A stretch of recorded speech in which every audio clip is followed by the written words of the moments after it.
तो चलिए दोस्तों, आज बात करते हैं पवन सिंह के मोस्ट अवेटेड जो सॉन्ग था भगवान कृष्ण, उसके बारे में, और साथ में साथ कंपेयर करेंगे पवन सिंह का पहले आ चुका गाना बारिश बन जाना के बारे में। मतलब भगवान कृष्ण गाना को हम लोग ज्यादा एक्सपेक्ट कर रहे थे कि वो गाना जैसे भी आएगा बहुत ज्यादा ब्लास्ट करेगा, लेकिन ये लिमिट समय में लिमिट ही रह गया। जिस तरह से ये गाना का मोस्ट अवेटेड सॉन्ग बताया जा रहा था, जिस तरह से ये वायरल हुआ था, जिस तरह से लोग इस गाने को उसी तरीके से हम लोग सोच रहे थे कि ये गाना जैसे ही बनकर मार्केट में आएगा तो ये बम ब्लास्ट कर जाएगा। मतलब सभी लोग को मन में ये था कि एक दिन में तो कम से कम 5 मिलियन तो व्यूज जाएगा ही, लेकिन ये दूसरे सप्ताह में घुस चुका है, लेकिन फिर भी ये 10 मिलियन के आसपास ही अटका हुआ है। पवन सिंह के सैड सॉन्ग को लोग काफी ज्यादा प्यार दुलार देते हैं, लेकिन ये गाना जैसे ही आया उतना प्यार दुलार उसमें नहीं बरसा।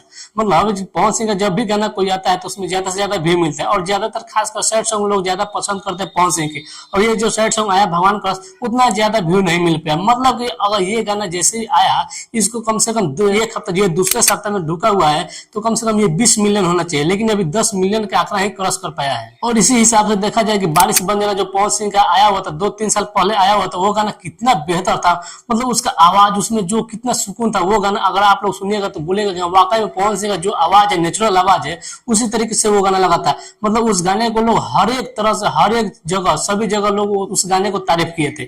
जैसे भगवान का उस गाना आया हुआ है, इसको लोग तारीफ तो कर रहे हैं, लेकिन जो बारिश बन जाना गाना था, वो एक तरह से समझिए कि इतना सुकून दे गया, इतना सुकून दे गया कि आप लोग सोचे नहीं होंगे। वो गाना आज भी लोग सुनते हैं तो मगनमुग्ध हो जाते हैं। मतलब इतना अच्छा लगता है। ये भगवान का गाना आया हुआ है, जो इसमें मिक्सिंग करके ये आवाज को थोड़ा बहुत टूटा फूटा कर दिया गया है। जो बारिश बन जाना गाना था उसमें बेहतर आवाज था, क्लीन आवाज था, उसमें अरेंजमेंट बहुत अच्छा था, म्यूजिक के साथ साथ उसमें लिरिक्स के साथ साथ उसमें आवाज को अच्छे से मिक्सिंग किया गया था। जो भगवान का गाने में आवाज को उतना बेहतर मिक्स नहीं किया गया है।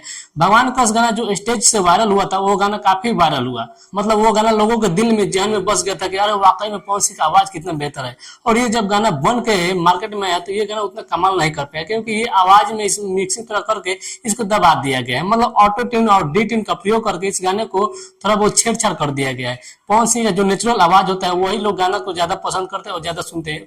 वैसे ही जो बारिश बन जाना गाना आया हुआ था, उसको लोग क्यों इतना सुने, क्योंकि वो गाना बेहतर था, उसमें आवाज को अच्छा से मिक्सिंग किया गया था, उसमें रिवर्ब था, वोकल बहुत अच्छा था। सबसे ज्यादा तो बारिश बन जाना गाने को लास्ट अंतरा जो था ना, वो सभी का रिकॉर्ड तोड़ दिया था। वो सुन के सभी लोग को आश्चर्य में डाल देता है कि यार पवन सिंह इतना बेहतर गा देते हैं। आप लोग अगर भगवान का गाना सुने और बारिश बन जाना गाना सुने, तो इसमें से आप लोग को सबसे बेटर गाना कौन लगता है कमेंट में जरूर बताइएगा। अब से मिक्सिंग मास्टर को ध्यान देना पड़ेगा कि पवन सिंह का जो नेचुरल आवाज है, जो उनका वोकल है, जो उनका अच्छा से आवाज निकलता है, उसी को नेचुरल रहने दे, उसमें ज्यादा छेड़छाड़ नहीं किया जाए। इसीलिए पवन सिंह का आवाज को लोग ज्यादा सुनते हैं। मिक्सिंग कर देने के बाद वो गाना जितना हिट होना चाहिए उतना हिट नहीं हो पाता, वो लिमिट समय में रह जाता है।